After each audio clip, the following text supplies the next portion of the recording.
श्री स्वामी समर्थ अवधूत चिंतन श्री गुरुदेव दत्त तुम्हा सगळ्यांचं आपल्या चॅनलमध्ये स्वागत करते। तर बघा आजचा विषय म्हणजे काय तर बघा माझा स्वतःचा जो अनुभव आलेला आहे। आपले जे गुरुचरित्र पारायण झाले, आपली महाराजांची पुण्यतिथी होती बघा, आणि महाराजांच्या पुण्यतिथी निमित्ताने गुरुचरित्र पारायण मी केलेत। आता जे पारायण जी सेवा होती ती माझी चालू होती। जे माझे रेग्युलर व्हिडिओ बघत असतात त्यांना माहिती आहे की माझं पारायण आधी घरी मी केलं, आपल्या घरात होणं खूप आवश्यक असतं, म्हणून गुरुचरित्र पारायण मी घरात देखील केलं आणि केंद्रात देखील केलं। तर हे दोघी पारायण जे झाले ते महाराजांनी करून घेतले माझ्याकडून। मी म्हणणार नाही की मी केले, महाराजांनीच केले। जे काही केलं ते महाराजांनी केले। जे संकेत असो, दृष्टांत असोत किंवा काही असो, माझ्या आयुष्यात जे काही घडलं या पारायण कालावधीमध्ये ते महाराजांनी घडून आणलं किंवा त्यांनी करून घेतलेलं। मी कोणीच नाही असं तरी मी म्हणेल, आणि ते त्यांनीच केलेलं आहे। आपण सर्वसाधारण मनुष्य हे करूच शकत नाही। आपल्यामध्ये किंवा आपल्या मागे अशी काही एक शक्ती असते, निर्गुण स्वरूपात जी शक्ती असते ती म्हणजे एक महाराज असतात, आणि ते आपल्याकडून करून घेत असतात। ती पावर फक्त त्यांच्यात असते, आपल्यामध्ये नसते, हे लक्षात घ्या आधी। आणि त्यामुळेच त्या बळाने, त्या शक्तीने मी सगळं काही करू शकले। आता हे जे पारायण होते, दोघी पारायणांचा 2 अनुभव आलेले आहेत। नक्कीच पुढच्या जो पारायण आपलं झालं सामुदायिक पारायण जे केंद्रात होत असतं त्याचा अनुभव मी दुसऱ्या व्हिडिओमध्ये टाकेल। आणि ते पारायण अपूर्ण राहिलं की पूर्ण झालं, कशा पद्धतीने कोणता अनुभव, तो अनुभव खूप सांगण्यासारखा, खूप सुंदर असा अनुभव आला, तो नक्कीच दुसऱ्या व्हिडिओमध्ये शेअर करेल। पण आजचा जो अनुभव आहे किंवा दृष्टांत जे काही महाराजांनी मला दिले गुरुचरित्र पारायण कालावधीमध्ये माझ्या घरामध्ये, ते कशा प्रकारे होते ते मी तुम्हाला सांगेल। आणि सांगण्याचं तात्पर्य असं एकच आहे माझं की बघा, आपण जी काही सेवा करत असतो आणि सेवा करत असताना आपल्याला वाटतं की आपण हे जे अनुभव किंवा संकेत रूपात असतात आपण दुसऱ्याला सांगू नये, असे बरेच लोक बोलत असतात किंवा म्हणत असतात। आपण जी काही सेवा करतो ती मात्र आपण कुणाला सांगायची नसते, जोपर्यंत आपली सेवा पूर्णत्वाला जात नाही तोपर्यंत। आणि आपण सेवा केल्यानंतर जर आपल्याला एखादी अनुभव, सुंदरसा असा अनुभव किंवा दृष्टांत आपल्यासोबत घडत असला तर नक्कीच आपण स्वामी सेवेकरी जे असतात त्यांच्यासोबत शेअर करा, जेणेकरून त्यांची म्हणजे एक शक्ती असते किंवा मनाची तयारी असते ती अजून जास्त पटीने वाढत चालते, महाराजांकडे एक पाऊल पुढे जाते। आणि त्यांना पण असे अनुभव येतात का ते सुद्धा हे पडताळून बघत असतात। आणि अशा गोष्टी बऱ्याच लोकांबरोबर होत असतात, ते अजून सकारात्मक दृष्टीने बघत असतात, आपले सेवेकरी जास्त पटीने जुळत असतात। या हेतूने मी आज व्हिडिओ तुम्हाला शेअर करणार आहे। तर बघा, महाराजांच्या इच्छेने, महाराज आपल्या पाठीशी सदैव असतात आणि त्यांच्या इच्छेनेच मी जे काही बोलणार आहे आजच्या व्हिडिओमध्ये ते बोलेल। तर सर्वप्रथम तुम्हाला सांगेल बघा, आम्ही जो माझं पहिलं पारायण होतं, पुण्यतिथी होती आपली, त्याच्या आधी मी जे घरी पारायण केलं 15 तारखेला पुण्यतिथी होती, 15 एप्रिलला। पण माझं घरात गुरुचरित्र पारायण घडलं 2 तारखेपासून तर 8 तारखेपर्यंत जो कालावधी या दरम्यानमध्ये, आणि 9 तारखेपासून 15 तारखेपर्यंत आपलं सामूहिक होतं। तर तुम्हाला सांगेल, माझं जाणं असं झालं 30 तारखेला एका ठिकाणी आम्ही गेलो, जे दिंडोरी प्रणित केंद्रातून मी जेव्हा गेली होती तिथून सेवा मला दिलेली होती। आपले गुरुमाऊली देत असतात, आपले जे प्रश्न मांडतो आपण, कोणतेही सांसारिक प्रश्न मांडत असतो तिथे गुरुमाऊली आपल्याला सेवा देतात, आणि तिथूनच मला एक सेवा देण्यात आली होती। आणि त्या सेवेमधलाच एक भाग जो होता, ती पूजा होती, ती मी करायला बाहेर गावी गेलेली होती। आता बाहेर गावी गेली तर माझं ती तारीख काढलेली होती, 30 तारीख मला दिलेली होती गुरुजींनी, आणि 30 तारखेला मला ती पूजा करायची सांगितलेली होती। तर बघा, आम्ही निघालो 29 तारखेला, 30ला पूजा असल्या कारणाने आम्ही 29 तारखेला आम्हाला त्यांनी संध्याकाळी 9च्या आत तिथे यायला सांगितलेलं होतं। 9 वाजता मीटिंग राहते, मीटिंगमध्ये तुम्ही हजर राहावं, आणि 30 तारखेला सकाळी पूजेला बसायचं असतं। 30 तारखेला पूजा झाल्यानंतर 2 वाजता तुम्ही निघू शकतात। तर घडलं असं बघा, आमचा जो कालावधी होता, प्रवासाचा कालावधी, आम्ही इथून निघालो आम्ही सकाळी 29 तारखेला 4 वाजता सकाळी निघाल्यानंतर आम्ही इथून गेल्यानंतर ट्रॅफिक लागली, 1.5-2 तास असे फसलो तर विचारायचं कामच नाही। तर मला असं जाणवलं की आपण इथून वापस घरी जातो की काय रिटर्न, असं मला वाटलं। पण देवाची कृपा, आपलं महाराजांचं नामस्मरण चालू होतं, महाराजांनी तिथपर्यंत पोहोचवलं। पण आम्ही जाताना बघा, सकाळी आम्ही 4चे निघालो, जवळ आम्ही जेवण नाही केलं, फक्त थोडा नाश्ता रस्त्यामध्ये घेतला, जेवण केलं नाही। सगळे मोठे मंडळी होतो, लहान मुलं नव्हते, त्यामुळे बरं झालं। आणि संध्याकाळी आम्ही तिथे पोहोचलो, 7-7:30ला पोहोचलो, म्हणजे कंटिन्यू आमचा प्रवास झाला। सकाळी 4 ते संध्याकाळचे म्हणजे रात्रीचे 7:30-8 पर्यंतचा प्रवास झाला। तिथे आम्ही एवढा कालावधी गाडीमध्येच होतो। स्वतःची आमची प्रायव्हेट गाडी नेली होती. तिथे पोहोचल्यानंतर हातपाय वगैरे धुतले, रूम घेतला, सर्व काही मीटिंग झाली. सकाळी उठलो. सकाळी उठल्यानंतर पूजेला बसलो. 7 वाजता पूजेचा कार्यक्रम चालू झाला. 12-12:30पर्यंत बैठक होती. म्हणजे 8 पासून आम्ही पूजेला बसलो. 8-8:30 पासून तर 12-12:30पर्यंत हा कालावधी पूजेचा होता. पूजा झाल्यानंतर आम्ही 30 तारखेला परत तिथून निघालो. दुपारी 2 वाजता निघालो. 2 वाजता निघालो. त्यानंतर आलो आणि आल्यानंतर रस्त्यामध्ये एवढी ट्रॅफिक लागली. 9-10 वाजेपर्यंत आमचा उपवास होता. त्या दिवशी तिथे जेवण ग्रहण केलं. पूजा केल्यानंतर तिथलंच बिना कांदा लसूणचं जेवण करायचं होतं. तिथून निघालो आणि तुम्हाला सांगेल की त्यानंतर निघाल्यानंतर 2 वाजेचे निघालेलो आहे आम्ही 30 तारखेला. तर 31 तारखेला सकाळी 4:15ला घरी आलो. म्हणजे कंटिन्यू आम्ही गाडीत होतो, प्रवासात होतो. हे सांगण्याचं तात्पर्य का तुम्हाला, तर हे जे 2-3 दिवस होते आमचे, म्हणजेच काय 29, 30 आणि 31 हा जो कालावधी होता माझा, हा पूर्ण आमचा प्रवासात होता. 3 दिवस कंटिन्यू आम्ही, आता 3 दिवस जर म्हटले तर कमी कालावधी नाही. या 3 दिवसांमध्ये रात्रंदिवस आम्ही थकलेले होतो. आणि तिथून आम्हाला सांगितलं की घरी गेल्यानंतर तुम्हाला एक गुरुचरित्र पारायण कंपल्सरी करायचं आहे. म्हणजे आपल्या जी पूजा असते, पूजामध्ये जर काही चूक झाली असेल तर त्या चुकीला माफी म्हणून आपल्याला गुरुचरित्र घरी जाऊन करायचं आहे. मी घरी आली 31 तारखेला. तुम्हाला सांगेल, मला काय सुचलं काय माहिती नाही. म्हणजे महाराजांनी मला सुचवलं. आपल्या मनात जे विचार येतात बघा, जे काही आपण विचार करतो, चांगले वाईट जे काही असतात, जेवढं आपण अध्यात्माकडे असो किंवा महाराजांच्या जवळ असो, तसे विचार आपल्या मनात येत असतात. मी 31ला घरी आली 5:15ला सकाळी. 31 आणि 1 तारीख हे 2 दिवस माझ्या हातात होते. कारण मी ठरवलं होतं की 1 तारखेला किंवा 2 तारखेला गुरुचरित्र पारायण लगेच सुरू करायचं आहे आपल्याला. म्हणजे घरी गेल्या गेल्या लगेच करायचं आहे. करून झालं म्हणजे पुढचं आपलं बघू. पुढचं मिळतं का नाही ते माहिती नाही मला. सामूहिक जे असतं ते, पण जो कालावधी असतो प्रकट दिन आणि पुण्यतिथीचा कालावधी, हा देखील मला घडत होता आणि मला करायचं आहे असं मी ठरवलं. 31 तारखेला एवढे दमलेले थकलेले आम्ही घरी आल्यानंतर मी घरातला सगळा पसारा आवरला. त्यानंतर आपलं जर गुरुचरित्र पारायण घरात करायचं आहे तर घर पूर्ण रूम स्वच्छ केला. अंथरुणं होते, म्हणजे अंथरुणं आपलं धुवावं लागतं. सगळे जे अंथरुणं होतं ते धुतले 1 तारखेला. गाईचा नैवेद्य, श्वान असतात त्यांचा नैवेद्य 1 तारखेला दिला. तुम्हाला सांगेल 2 तारखेला पारायण मी शाप चालू केलं. ही सगळं काही घडत होतं हे महाराजांच्या इच्छेने घडत होतं. माझ्यात स्टॅमिना नव्हता. अक्षरशः आम्ही एवढे थकलेले होतो. पण कुठून पावर आली ते मला माहिती नाही. कसं मी पारायण केलं ते मला माहिती नाही. माझी मनाची तयारी जी होती ती महाराजांनी केली. मी कोणी नाही, महाराजांनी ते पारायण माझ्याकडून करून घेतलं.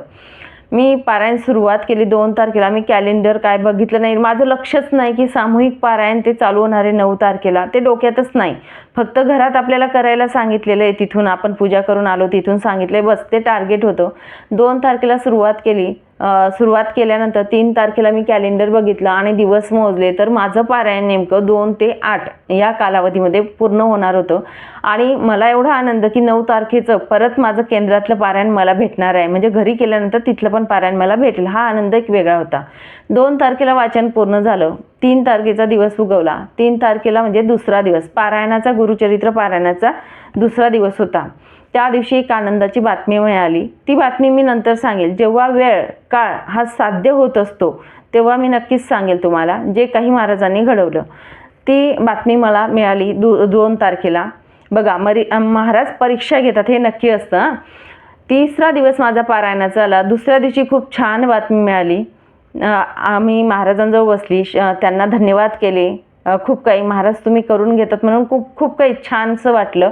3ऱ्या दिवशी असं काही घडलं सकाळी उठल्या की घडल्यानंतर मी फक्त काहीच नाही, मी जे काही बघितलं किंवा जे काही झालं, मी महाराजांजवळ इथे पारायण चालू केलेलं होतं. इथे येऊन बसली. आंघोळ वगैरे काहीच केलेलं नव्हतं. मी बाजूला येऊन बसली इथे समोर महाराजांच्या. खूप काही रडली, खूप रडली. माझा पारायणाचा 3रा दिवस होता तो. खूप रडली. महाराजांच्या पुढे बसली की महाराज असं का.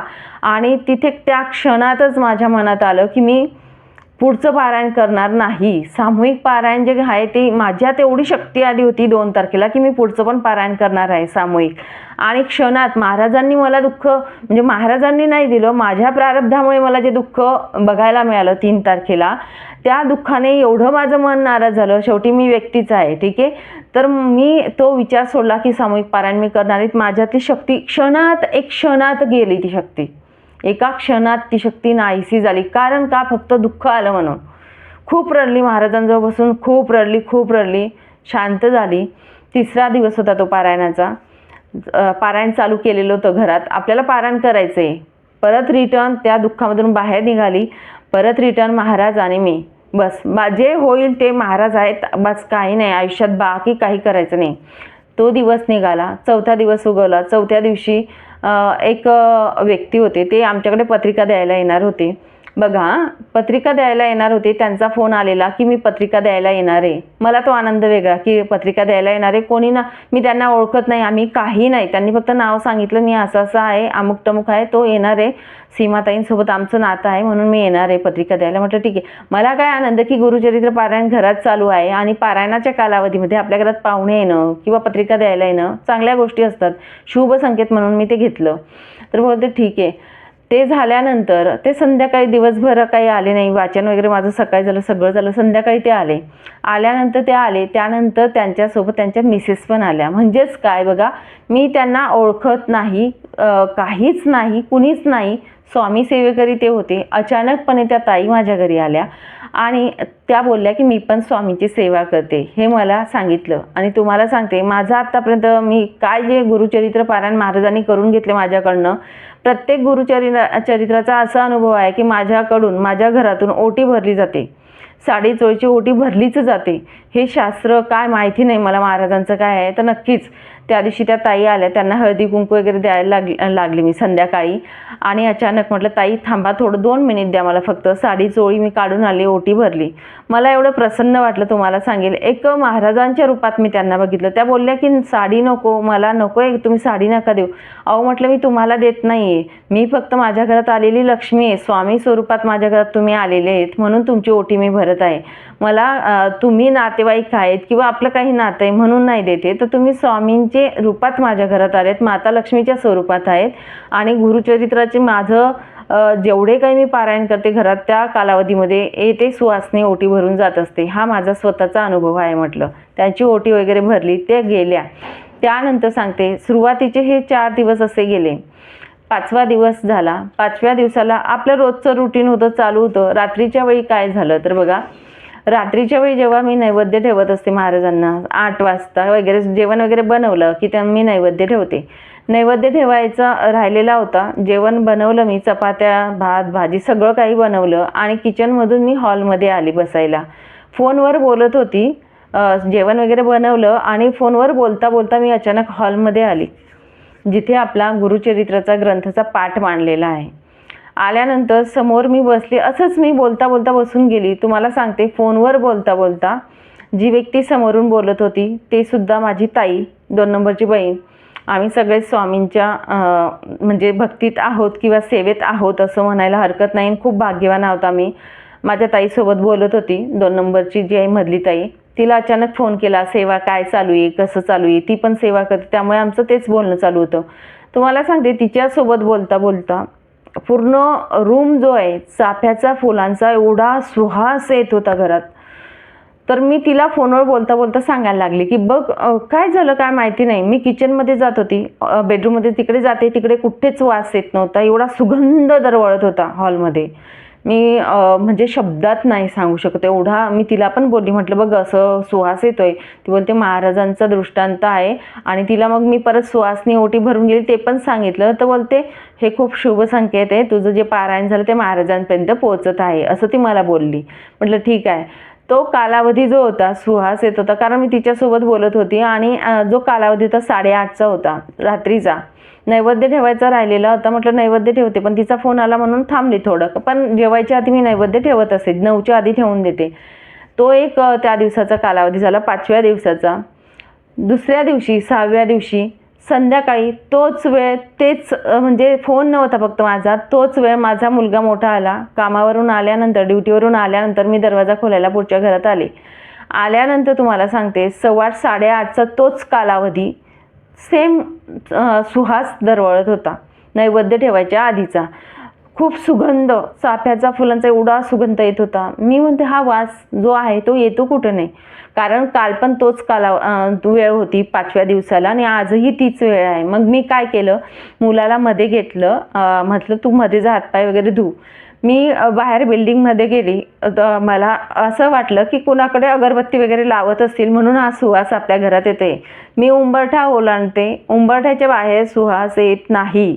माझ्या उंबरठ्याच्या बाहेर बिल्डिंगमध्ये वास येत नव्हता. तरी पण मी वरच्या फ्लोअरला गेली, 4थ्या माळ्याला, तिथे बघितलं तिथे कुणाच्याही दरवाजामध्ये अगरबत्ती लावलेली नव्हती. दरवाजे बंद होते आणि पूर्ण बिल्डिंगमध्ये कुणाच्याच दाराच्या बाहेर अगरबत्ती लावलेली नव्हती. धूप दीप काहीच लावलेलं नव्हतं. पण माझ्या दाराच्या बाहेर सुवास हा येत नव्हता. मध्ये आल्यानंतर परत हा सुगंध येत होता चाफ्याच्या फुलांचा. हा झाला माझा 6वा दिवस. सेम तेच घडलं. आणि 7व्या दिवशी, ज्या दिवशी पारायणाची सांगता होती त्या दिवशी सांगेल. आता पारायणाची सांगता तर आपण रात्री नाही केली ना, 5व्या दिवशी 6व्या दिवशी घडलं. पण ज्या दिवशी 7वा दिवस होता, पारायणाची सांगता होती माझी, मी नैवेद्य ठेवणार होते 11 वाजता. तो व्हिडिओ मी थोडा जो होता नैवेद्याचा शेअरसुद्धा केला की नैवेद्य आपण कसा ठेवावा किंवा सांगता कशी करावी त्यामध्ये दाखवलेला आहे थोडासा. तर बघा, त्या दिवशी मी नैवेद्य महाराजांना 11:15 वाजता ठेवत होती. आरती वगैरे झाली, आपली नैवेद्य आरती झाली आणि त्यानंतर नैवेद्य ठेवणार होती. नैवेद्य मी जसे आणलेत आणि नैवेद्य मी महाराजांच्या समोर मांडत होती. नैवेद्य इथे तुळशीचं पान वगैरे सगळं मांडत होती. त्या कालावधीचा जो सुगंध मला 2 दिवसापासून येत होता रात्रीच्या वेळी, तोच सुगंध त्या दिवशी सुद्धा यायला लागला. जेव्हा मी सांगता करत होती त्या दिवशी मला तो सुगंध मी शब्दच सांगू शकत नाही. तर मला तेव्हा असं वाटलं की महाराज नैवेद्य मी ठेवत असते. मी निरीक्षण केलं की नैवेद्य ठेवायच्या आधी महाराजांची उपस्थिती लागते इथे. भलेही ते ग्रहण करोत ना करोत पण त्यांची उपस्थिती होती. हा जो आनंद होता ना, हा खूप वेगळा होता. तो मी शब्दात सांगू शकत नाही. आणि मला तेव्हा विश्वास झाला की महाराजांचाच हा कुठेतरी दृष्टांत किंवा एक संकेत होता की महाराज नैवेद्य ठेवायच्या आधी माझ्या घरात हा सुगंध जो होता चाफ्यांचा फुलांचा होता ना. चाफ्याचं फूल मी ठेवत नव्हती महाराजांना, कारण मला मिळतच नव्हतं. जे मिळालं ते मी ठेवत असते. भक्ती ही प्युअर पाहिजे. बाकी तुम्ही महाराजांना काय ठेवताय ते महत्त्वाचं नाही. भक्ती प्युअर पाहिजे फक्त तुमची, बस. हा जो कालावधी माझा 7 दिवसांचा गेला, मी तो कधी न विसरणारा आहे. आणि त्यानंतर म्हटलं महाराज तुम्ही सांभाळणारे आहेत. 9 तारखेला परत पारायण होतं आपलं, सामूहिक पारायण केंद्रामध्ये होतं.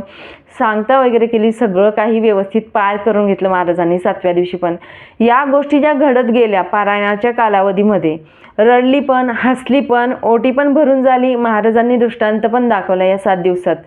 आपल्यासोबत जे काही घडत असतं तेव्हा आपला विश्वास, आपली जी श्रद्धा, आपला जो विश्वास असतो तो किती पट आहे ते बघायला महाराज येत असतात, हे लक्षात घ्या. आणि माझ्यासोबत सुद्धा असंच झालं. आणि मी जे काही झालं रडली. 3ऱ्या दिवशी खूप रडली आणि कुठेतरी मन डगमगलं माझं, खरंच डगमगलं. जे आहे ते महाराजांच्या समोर मी तुम्हाला सांगत आहे. माझं मन डगमगलं. आडात म्हणजे असं झालं, मी नको म्हणजे होतं. आणि पारायण मी नाही करणार, कारण माझ्यावरती घडी जी आली तेव्हा मी बोलली की मी आता पुढचं पारायण माझ्याकडनं होणार नाही, कारण माझी मानसिकता बिघडली होती पूर्ण. आणि परत मी नव्याने 9 तारखेला पारायणाला जाणार होती, कारण का जे होईल ते महाराज आहेत, त्यांच्या चरणी सोडलेला आहे ना प्रश्न, बस. बाकी विषय घ्यायचा नाही कोणताच, फक्त महाराज आहेत हा प्रश्न धरला. आणि परत मी पारायणाला सज्ज झाली 9 तारखेच्या. तर या पद्धतीने माझ्या घरातले अनुभव होते, खूप सुंदर होते. मी हे का सांगण्याचं तात्पर्य काय, तर आपण जेव्हा आपण पारायण करतो, काही गोष्टी, बऱ्याचशा गोष्टी महिलांसोबत होतात. आपल्या घरामध्ये वादविवाद होतात, भांडण होतात, बऱ्याचशा गोष्टी घडत असतात. पण तुम्हाला सांगू का, फक्त त्यामधून एक आपला निश्चय हा खूप छान ठेवायचा की आपण करणारच आहेत. आणि जे काही घडत आहेत ना, फक्त महाराज आहेत हे लक्षात ठेवा की महाराज आहेत ना, बस. विषय संपवायचा तिथे. फक्त आपण चांगलं करायचं, कर्म चांगलं करा, चांगलं वागायचं. आपली जी भक्ती असते ती प्रॉपर असेल, चांगली प्युअर करायची एकदम. आपल्याला देखावा करायचा नाही ना. बघा, आपण व्हिडिओ करा, दाखवा जगाला काय करायचं ते नंतर. पहिले आपली भक्ती खूप प्रॉपर असते. आपण नैवेद्य पण, बरेच म्हणजे बोलतात नैवेद्य दाखवायचं नाही. आपण महाराजांना जेवायला ठेवलं, जेवण झालं महाराजांची की आपण व्हिडिओ काढू शकतो ताट उचलायच्या आधी. म्हणजे आपलं मन प्युअर ठेवा, मनातल्या भावना खूप छान ठेवा. या पद्धतीने हा पहिल्या पारायणाचा म्हणजे जो अनुभव होता खूप सुंदर होता. आणि तुम्हाला सांगते, मी 3 दिवस प्रवास करून खूप थकलेली, घरात 2 दिवस आवरलं आणि त्यानंतर ते पारायण केलं. सगळं काही हे महाराजांनी माझ्या हातून करून घेतलं. हा माझा खूप मोठा अनुभव होता माझ्यासाठी. कारण एकीकडे जे माझ्यासोबत होते ते पूर्ण प्रॉपर थकलेले होते, ते उठू शकत नव्हते, पण मी पारायण केलं ते त्यांनी करून घेतलं माझ्याकडून. हा माझा स्वतःचा अनुभव होता. तर बघा, नक्कीच आपला जो सामूहिक पारायणचा जो अनुभव असेल तो दुसऱ्या व्हिडिओमध्ये शेअर करते. हा माझा असा अनुभव होता, नक्कीच तुमच्याबरोबर शेअर करायला मला आवडला आणि नक्कीच महाराजांच्या आज्ञेनेच मी आज सांगितला. खूप वाटलं की बोलू की नको या विषयावर. खूप अनुभव आहेत आयुष्यातले, पण आज मला कुठेतरी वाटलं की आपण बोलावं तुमच्यासोबत आणि सांगण्याचा एकच उद्देश आहे की आपण मन पॉझिटिव्ह ठेवा. नक्कीच चांगलं घडत असतं. महाराजांच्या सानिध्यात असतो ना आपण, खरंच चांगलं घडत असतं. म्हणून तुम्ही चांगलं करा, चांगलंच आपल्यासोबत होत असतं. या ठिकाणी व्हिडिओ खूप मोठा झाला म्हणून माफ करा, पण बघा प्रत्येक गोष्ट जी काही घडत गेली आणि ते सांगणं, कारण मला कळलंच नाही की मी काय बोलते आणि व्यवस्थितपणे सांगायचा एक प्रयत्न केला इथे. आणि नक्कीच तुम्हाला हा संकेत किंवा हे दृष्टांत जे घडले तुमच्या आयुष्यात सुद्धा घडले असतील तर मला नक्कीच शेअर करा. चला मग, सांगितलेला अनुभव इथेच थांबवते. नंतर अजून भेटेल पुढच्या अनुभवामध्ये. श्री स्वामी समर्थ. अवधूत चिंतन. श्री गुरुदेव दत्त.